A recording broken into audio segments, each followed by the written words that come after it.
Halo pemirsa, berjumpa lagi dengan kami di One News International TV One Newscom. Sebuah gunung berapi meletus pada Rabu 16 Juli 2025 di wilayah barat daya Islandia. Tayangan media secara langsung memperlihatkan gunung tersebut menyemburkan asap dan aliran lava panas berwarna kuning dan oranye yang dramatis. Informasi lainnya, Rusia kembali mengingatkan kesiapan nuklirnya setelah Presiden Amerika Serikat Donald Trump mengumumkan rencana pengiriman senjata canggih ke Ukraina bersama sekutu NATO. Hal itu memicu kekhawatiran eskalasi baru dalam konflik yang belum mereda sejak 2022.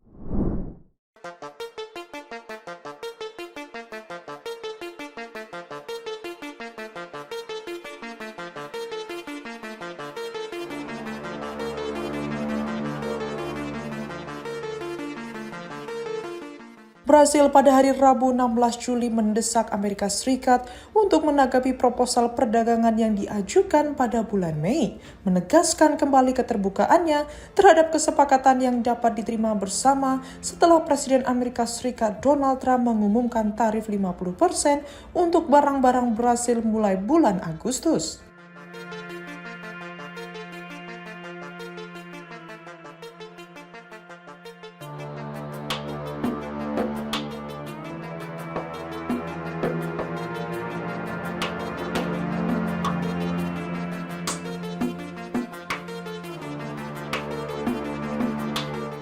Wakil Presiden Brasil Geraldo Alckmin menyatakan pada hari Rabu bahwa negosiasi antara Brasil dan Amerika Serikat sangat mendesak.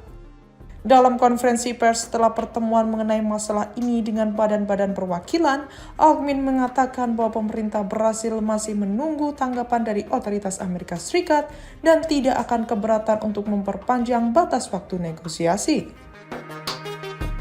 Sementara itu, dalam pernyataan bersama, Kementerian Luar Negeri Brasil dan Kementerian Pembangunan menyatakan bahwa pemerintah telah mengirimkan surat pada hari Selasa 15 Juli yang memperkuat proposal negosiasinya sejak 16 Mei.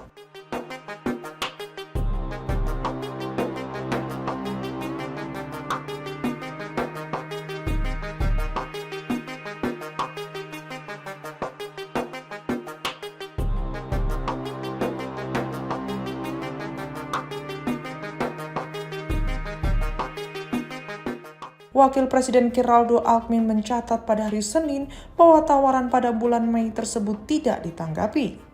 Dalam surat tersebut, Brasil juga menyatakan kemarahan atas rencana kenaikan tarif dari 10% menjadi 50% atas ekspornya ke Amerika Serikat dan memperingatkan dampak sangat negatif terhadap kedua perekonomian.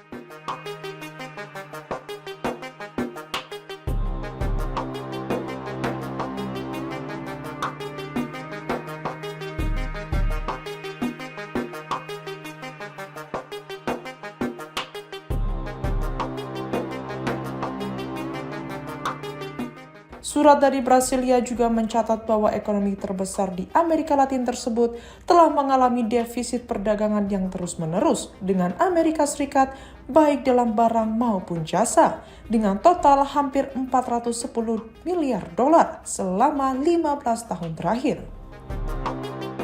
Pernyataan tersebut muncul sehari setelah perwakilan dagang Amerika Serikat Jamieson Greer mengumumkan penyelidikan atas apa yang ia sebut sebagai praktik perdagangan tidak adil yang dilakukan Brasil.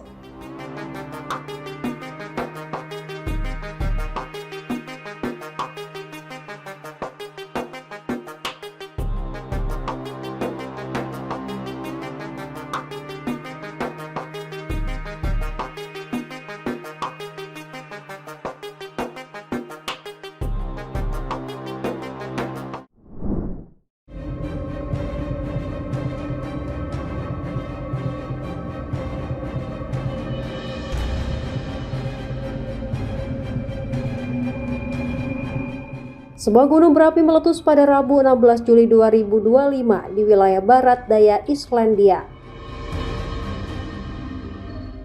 Tayangan media secara langsung memperlihatkan gunung tersebut menyemburkan asap dan aliran lava panas berwarna kuning dan oranye yang dramatis. Letusan ini merupakan yang terbaru dalam rangkaian letusan gunung berapi yang terjadi di dekat ibu kota dalam beberapa tahun terakhir.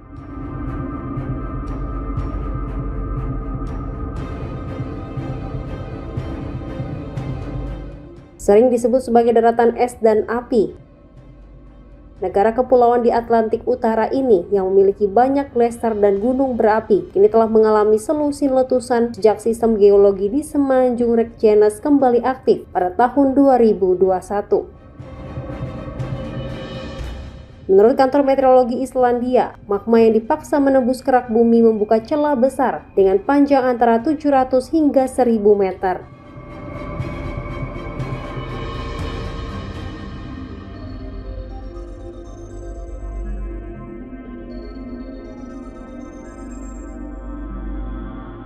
Letusan tersebut, yang dikenal sebagai letusan retakan, dicirikan oleh aliran lava yang muncul dari retakan panjang di kerak bumi, bukan dari kawah pusat.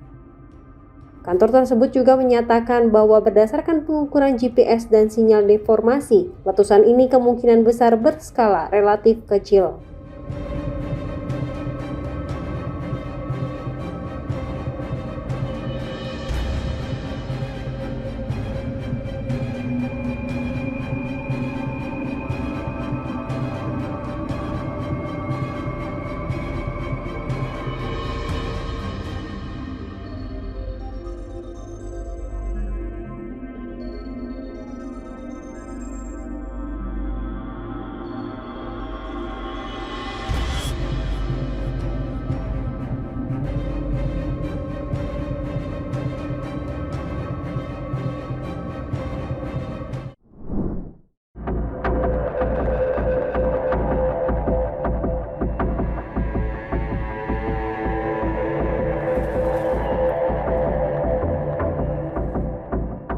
Kebakaran hutan yang melanda distrik Sarkoy, Provinsi Tekirdağ, Turki pada Rabu 16 Juli 2025 masih terus berlangsung dan telah memasuki hari kedua.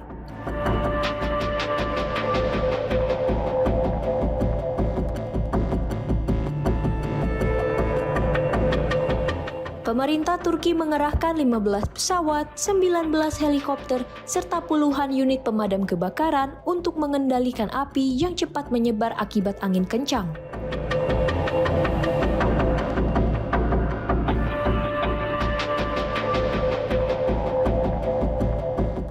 Pemadaman sulit dilakukan sebab angin yang menyebarkan api berkecepatan hingga 30 km per jam.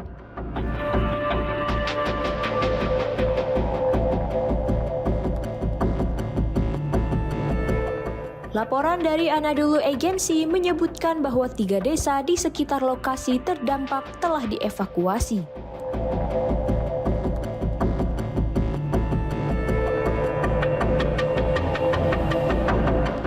Selain itu, 4 warga dilarikan ke rumah sakit karena mengalami gangguan kesehatan akibat kebakaran.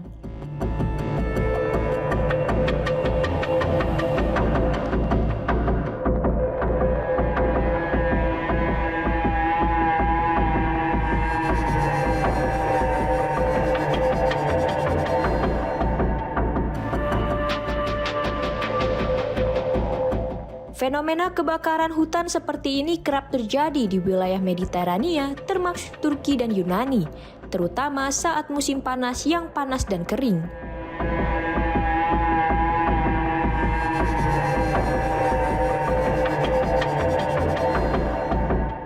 Para ilmuwan mengidentifikasi kawasan ini sebagai zona rawan kebakaran yang dampaknya semakin parah akibat perubahan iklim.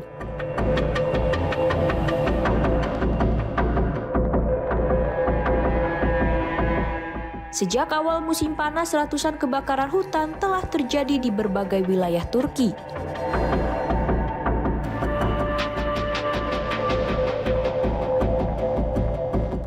Puluhan ribu orang sempat dievakuasi dan 2 korban jiwa dilaporkan di Provinsi Izmir pada awal bulan ini.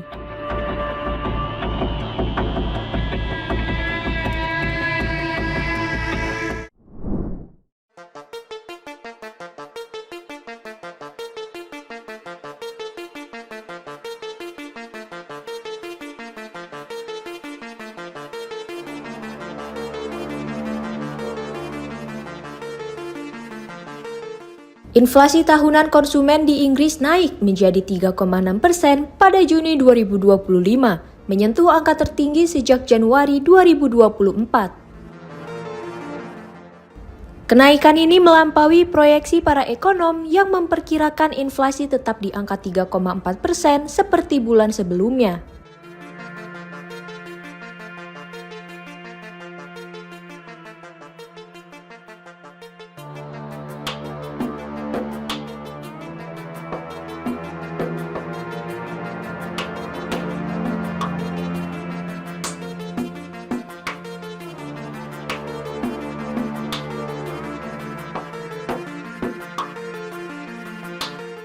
Data Kantor Statistik Nasional Inggris mencatat lonjakan harga bahan bakar, tiket pesawat, dan tarif kereta api sebagai pemicu utama kenaikan. Selain itu, harga makanan, pakaian, dan minuman beralkohol juga turut meningkat. Dibandingkan dengan tahun sebelumnya, harga makanan dan minuman non-alkohol naik 4,5%. Kenaikan ini merupakan yang tertinggi sejak Februari 2024. Menandakan tekanan inflasi yang masih kuat di sektor kebutuhan pokok rumah tangga.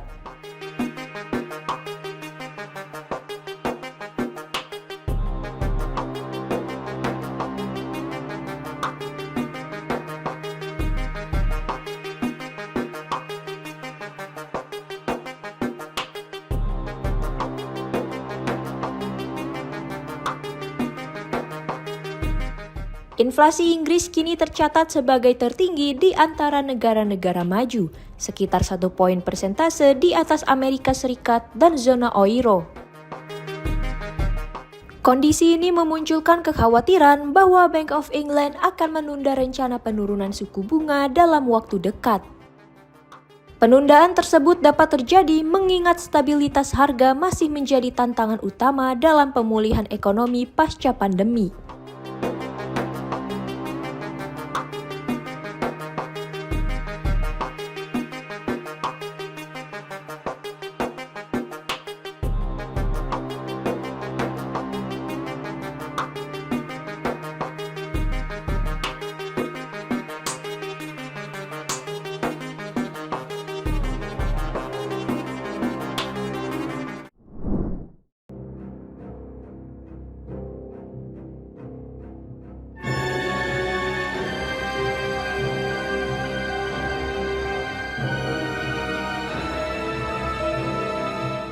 Upaya Uni Eropa untuk menyepakati putaran ke-18 sanksi terhadap Rusia kembali mengalami kegagalan pada Rabu 16 Juli setelah Slovakia mempertahankan keberatannya terkait dampak sanksi terhadap keamanan energi nasional.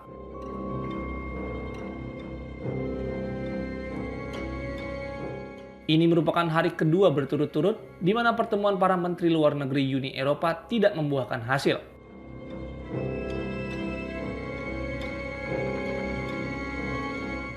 Paket sanksi yang diajukan Komisi Eropa bulan lalu mencakup sejumlah langkah terhadap sektor energi, perbankan, dan industri pertahanan Rusia.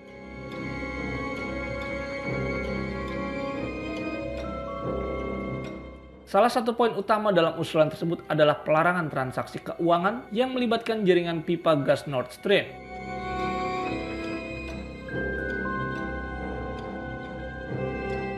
Namun, keberatan dari Slovakia dan Malta membuat pengesahan sanksi tersebut tertunda.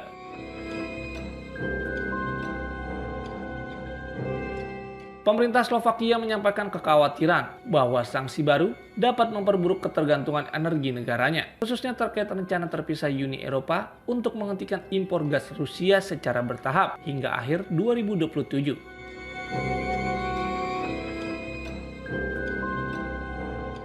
Otoritas di Bratislava mengisyaratkan bahwa dukungan terhadap sanksi hanya akan diberikan jika ada jaminan konkret bahwa kepentingan energinya tidak akan terdampak.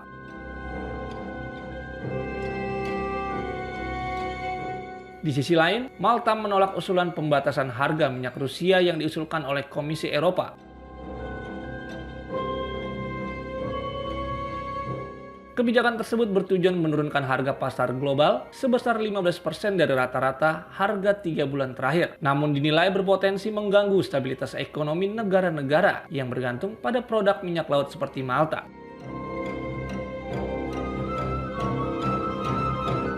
Penolakan dari dua negara ini kembali menghambat konsensus yang diperlukan, mengingat setiap keputusan sanksi dalam Uni Eropa harus disetujui secara bulat oleh seluruh negara anggota.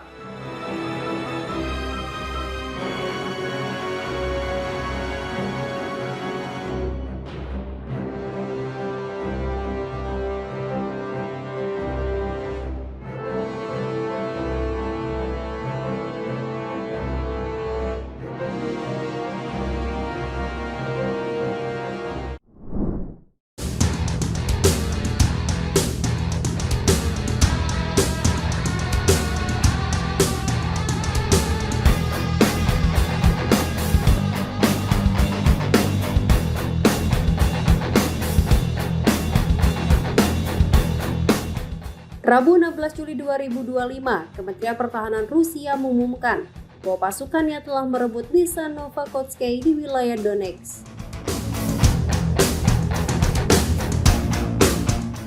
Dalam operasi tersebut, Rusia mengklaim berhasil menghancurkan 6 kendaraan lapis baja, 12 unit artileri dan senjata lapangan, serta 11 stasiun perang elektronik milik Ukraina.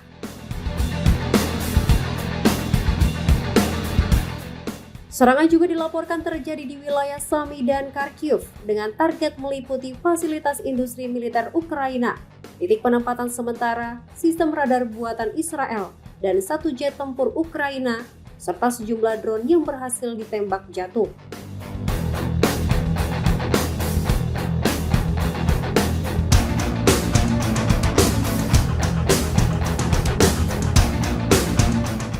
Di sisi lain, militer Ukraina melaporkan bahwa Angkatan Udaranya bersama unit rudal dan artileri melancarkan serangan balasan.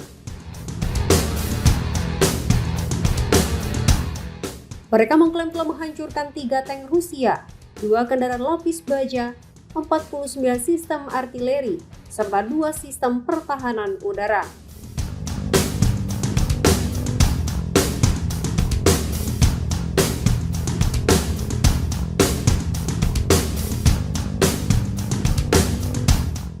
Pertempuran sengit dilaporkan terjadi di sejumlah titik, termasuk Kupiansk dan Pakrovsk.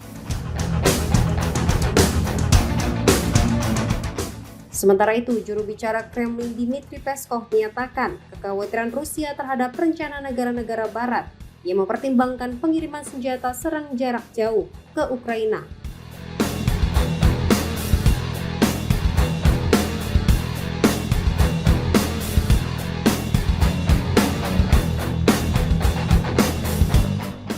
Ia mengancam Amerika Serikat karena mengubah pasokan senjata menjadi kegiatan komersil dan menyoroti perpecahan di antara negara-negara Eropa terkait pendanaan bantuan militer untuk Ukraina.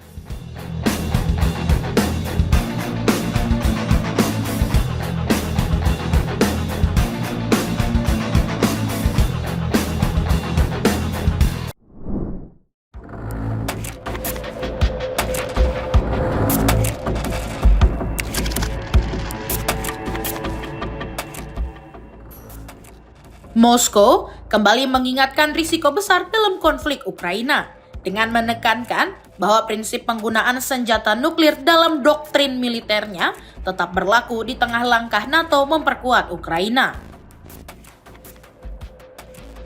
Peringatan ini disampaikan 2 hari setelah Presiden Amerika Serikat Donald Trump mengumumkan bahwa aliansi Barat akan membeli senjata buatan Amerika Serikat senilai miliaran dolar untuk memperkuat pertahanan Ukraina.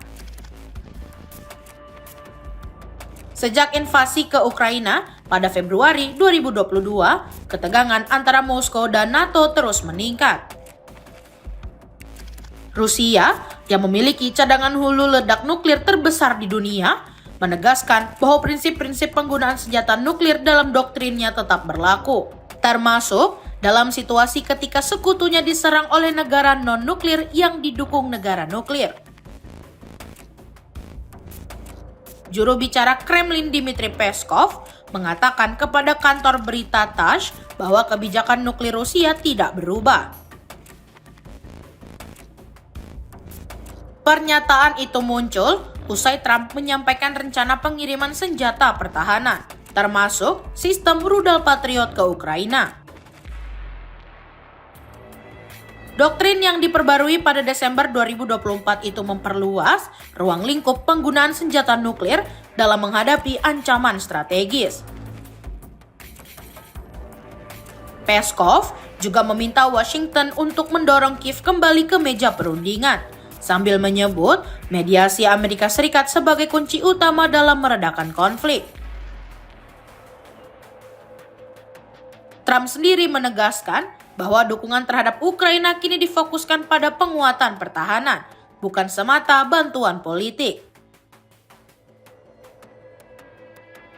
Sementara itu, Sekjen NATO Mark Rutte menyebut kesepakatan baru mencakup pasukan rudal, amunisi, dan sistem pertahanan udara.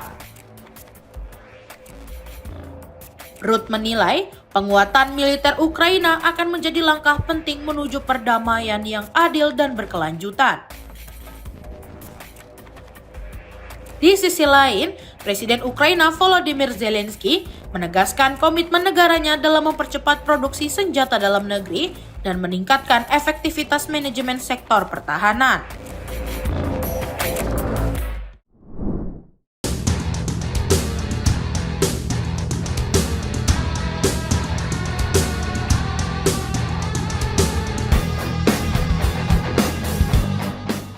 Presiden Rusia Vladimir Putin disebut hanya akan menghentikan perang di Ukraina jika negara-negara barat, termasuk Amerika Serikat, bersedia memenuhi sejumlah syarat utama yang diajukan Moskow. Pernyataan tersebut disampaikan oleh sejumlah pejabat Kremlin yang dikutip kantor berita Reuters pada Selasa 15 Juli.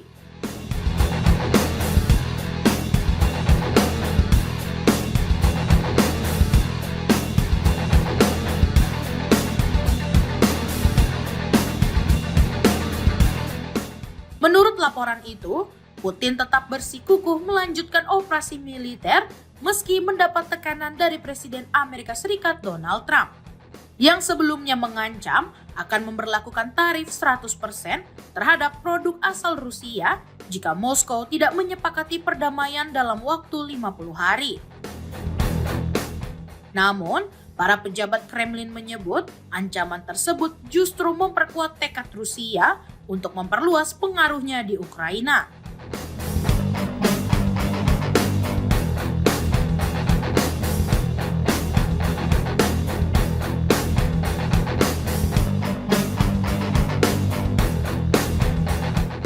Salah satu sumber menyatakan bahwa Putin merasa belum ada pembahasan serius terkait perdamaian dari pihak Barat, termasuk Amerika.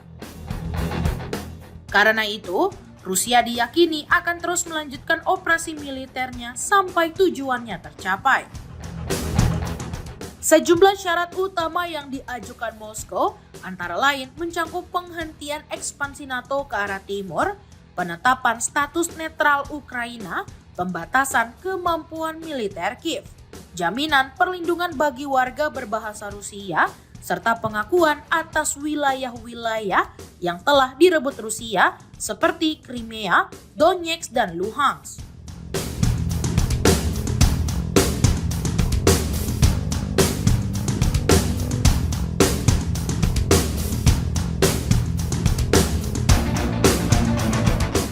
Putin juga disebut terbuka untuk mendiskusikan jaminan keamanan bagi Ukraina yang melibatkan negara-negara besar. Namun, rincian mekanismenya masih belum dijelaskan lebih lanjut. Sumber Kremlin menambahkan bahwa Putin tetap menghargai hubungan dengan Presiden Trump dan telah menjalin komunikasi dengan utusan khusus Amerika Serikat Steve Witkoff. Namun, prioritas utama Moskow tetap pada kepentingan nasional Rusia.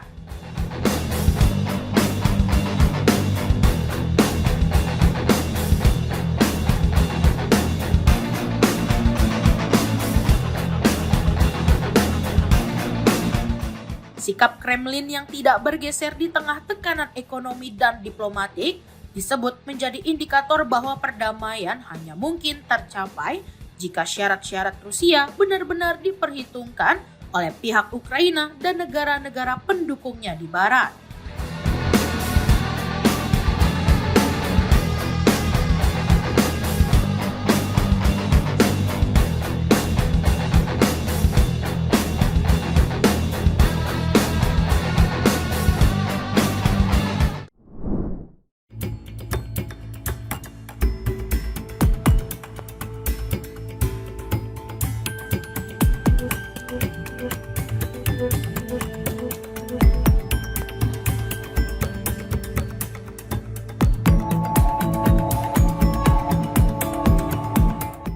Rusia kembali melancarkan serangan besar-besaran ke Ukraina dengan menembakkan ratusan drone, rudal balistik, dan artileri sejak Selasa malam hingga Rabu pagi.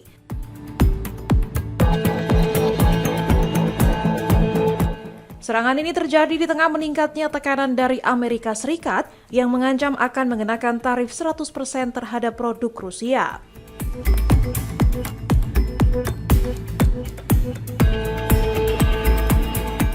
Militer Ukraina mencatat setidaknya 400 drone ditembakkan dalam periode tersebut, termasuk satu rudal Iskander dari wilayah Crimea.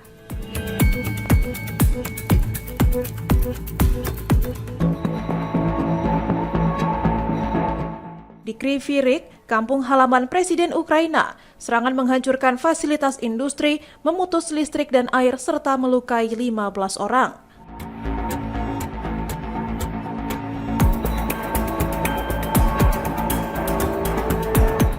Seorang remaja laki-laki menjadi salah satu korban luka berat, sementara kerusakan lain juga tercatat di kota Vinnytsia dan Kharkiv.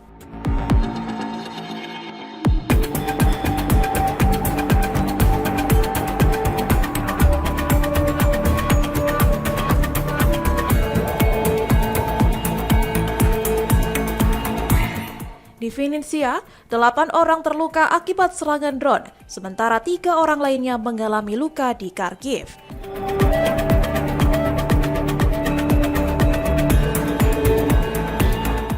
Serangan ini berlangsung di tengah kebuntuan diplomatik dan belum adanya kemajuan signifikan dalam mediasi gencatan senjata.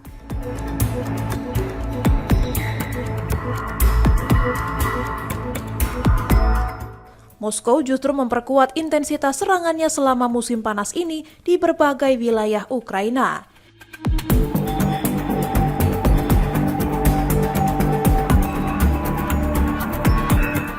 Amerika Serikat menyatakan telah mencapai kesepakatan dengan NATO untuk meningkatkan dukungan sistem pertahanan bagi Ukraina.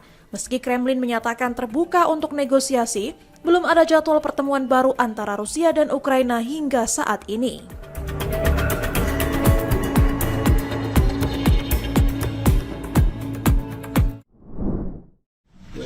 You did a great job. That's a really great job.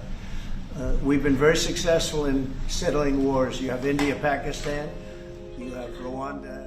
Sekretaris Jenderal NATO, Mark Rutte, memperingatkan bahwa China, India, dan Brasil bisa terkena imbas dari sanksi ekonomi Amerika Serikat jika tidak mengambil sikap tegas terhadap invasi Rusia ke Ukraina. Pernyataan itu disampaikan setelah Donald Trump menyampaikan ancaman bahwa jika dalam 50 hari Moskow tidak menunjukkan komitmen untuk berdamai, ia akan memberlakukan tarif sekunder hingga 100%.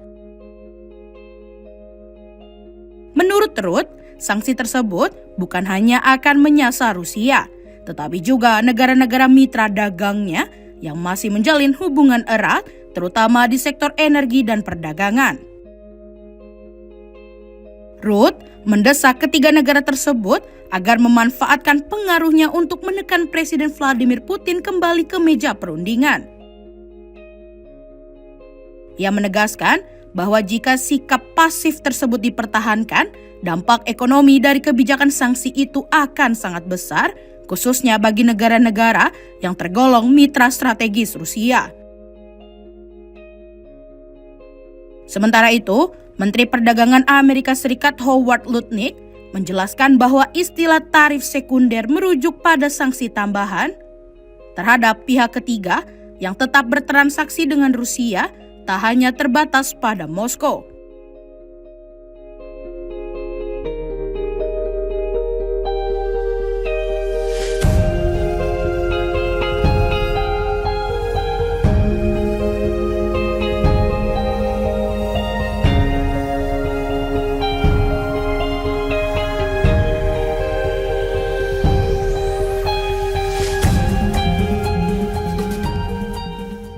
China, Brasil, dan India selama ini dikenal menjaga hubungan dekat dengan Rusia dan menjadi bagian dari kelompok BRICS yang menolak pendekatan sanksi sepihak dari Barat. Ancaman terbaru dari Washington ini dinilai sebagai sinyal meningkatnya eskalasi diplomatik dan potensi perluasan konflik ekonomi global yang dapat menguji solidaritas negara-negara berkembang.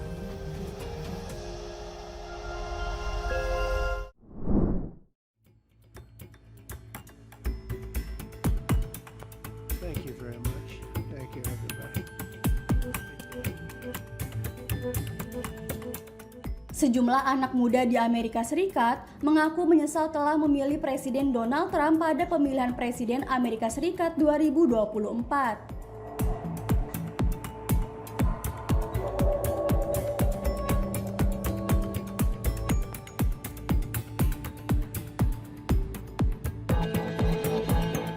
Pemuda bernama Justin Sanders mengaku dirinya memilih Trump karena Presiden Amerika Serikat itu berjanji tidak ada perang baru.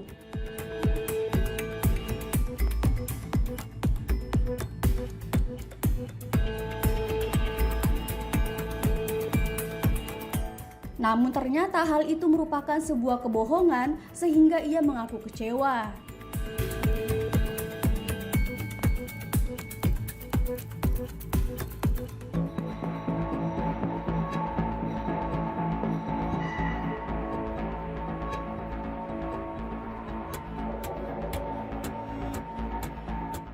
Kemudian Joe Rogan yang tahun lalu mendukung Trump, baru-baru ini menyebut kebijakan keras imigrasi sebagai gila. Pemuda lainnya juga mengkritik serangan ke Iran sebagai ide buruk yang membuat Amerika Serikat tampak seperti bekerja untuk Israel.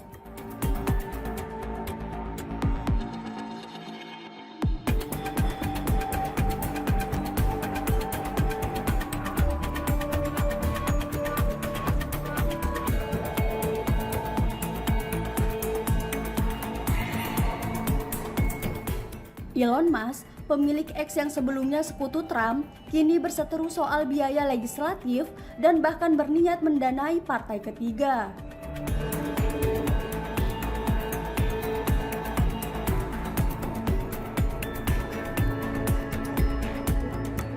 Seorang komedian yang tahun lalu mendukung Trump kini mengaku kecewa.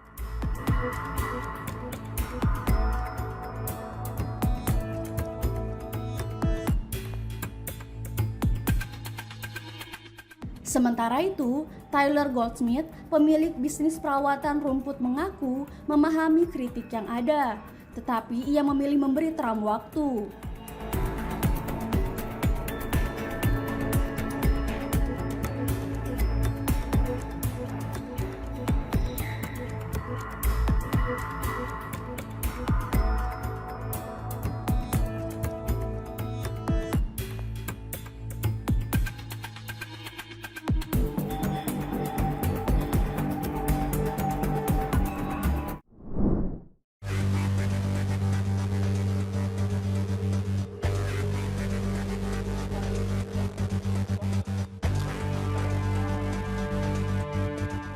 Penolakan terhadap wajib militer di Cina kian marak di kalangan Gen Z menjelang parade militer yang direncanakan berlangsung pada 3 September mendatang.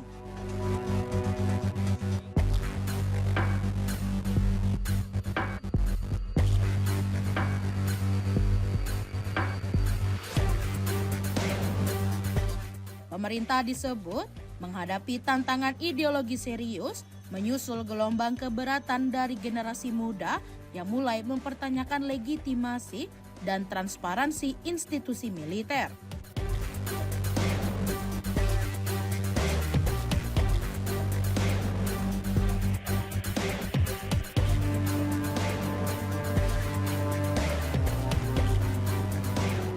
Salah satu kasus yang mencuat terjadi awal Juli ketika seorang mahasiswa asal Guilin dijatuhkan sanksi berat setelah mengundurkan diri dari wajib militer.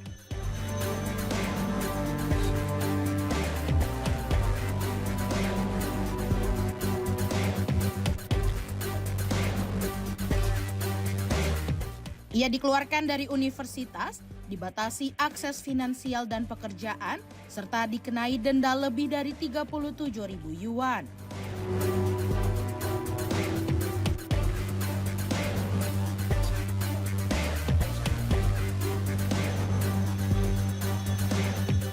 Menurut seorang mantan pejabat dalam pengasingan, lebih dari 200 kasus serupa terjadi di Mongolia Dalam dan penolakan juga muncul di sejumlah provinsi lain.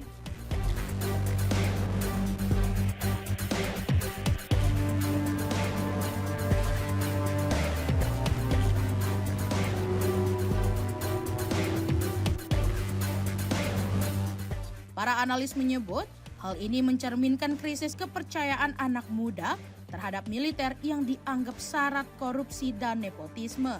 Pemerintah merespon dengan memperluas pelatihan militer sejak usia dini, bahkan hingga taman kanak-kanak.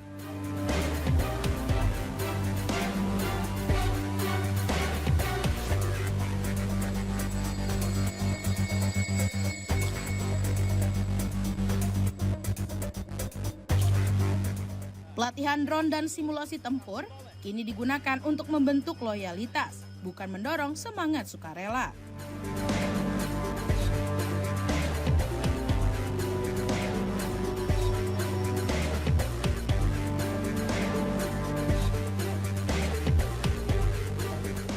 Di tengah kepercayaan ini, muncul kekhawatiran bahwa generasi muda Cina tak lagi melihat wajib militer sebagai wujud patriotisme, melainkan sebagai bentuk penyerahan diri pada kekuasaan yang tak mereka percayai.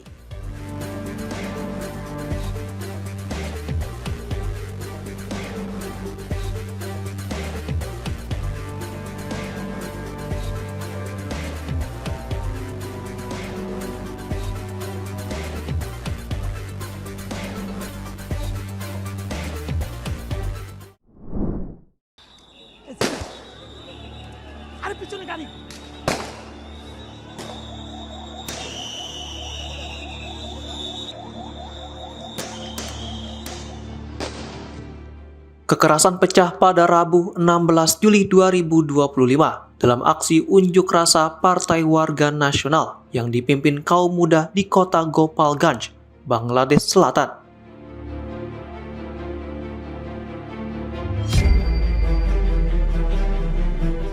Menurut laporan media lokal, 4 orang tewas dan sejumlah lainnya terluka.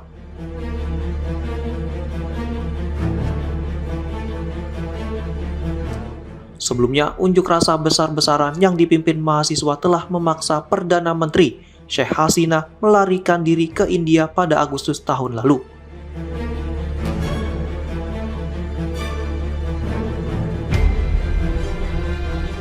Sejak saat itu, janji-janji reformasi mengalami penundaan, memicu gelombang protes baru dan memperdalam polarisasi politik.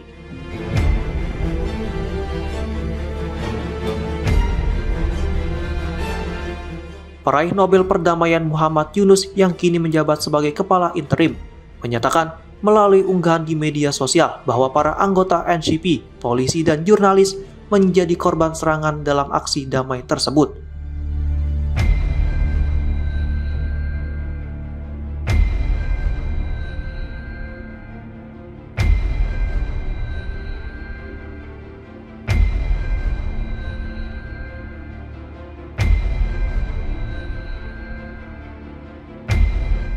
Mobil-mobil dirusak dan beberapa orang mengalami kekerasan fisik. Kemudian media lokal melaporkan 4 orang tewas, serta 9 orang mengalami luka-luka.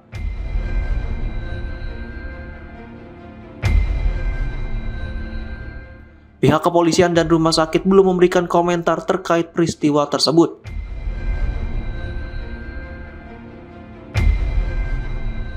Sebagai respon, otoritas setempat memberlakukan jam malam.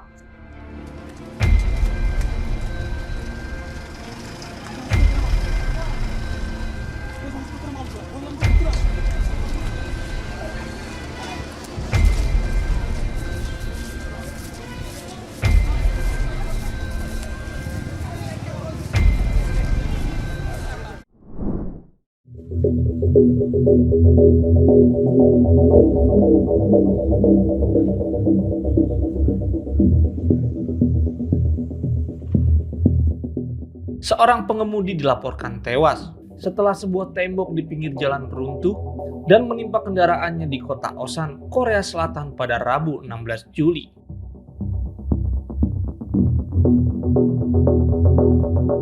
Peristiwa ini terjadi di tengah hujan deras yang mengguyur sejumlah wilayah negara tersebut dan memaksa dilakukannya evakuasi.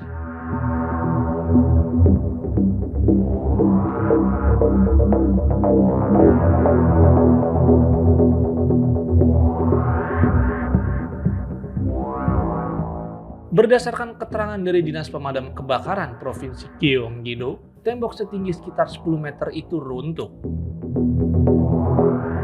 dan menimpa satu mobil serta sebagian menimpa kendaraan lain. Petugas menemukan pengemudi di dalam mobil yang tertimbun dalam keadaan tidak bernyawa.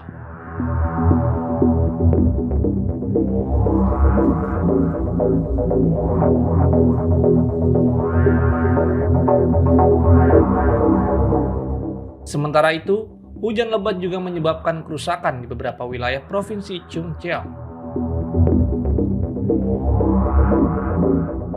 Di sejumlah desa, tanggul dan dinding penahan tanah dilaporkan ambruk akibat tekanan air yang tinggi.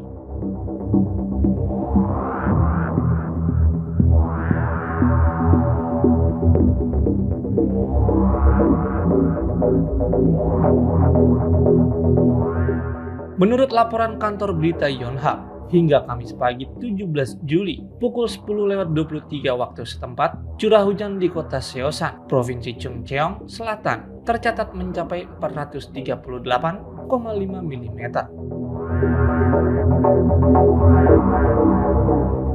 Jumlah ini merupakan rekor harian tertinggi sejak pengamatan cuaca dimulai di wilayah tersebut pada tahun 1968.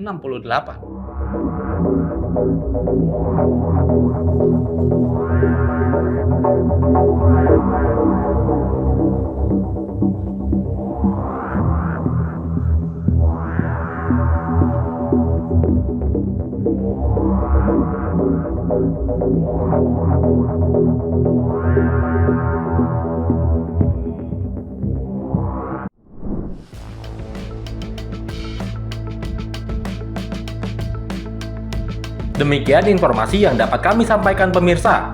Terima kasih telah bergabung bersama kami.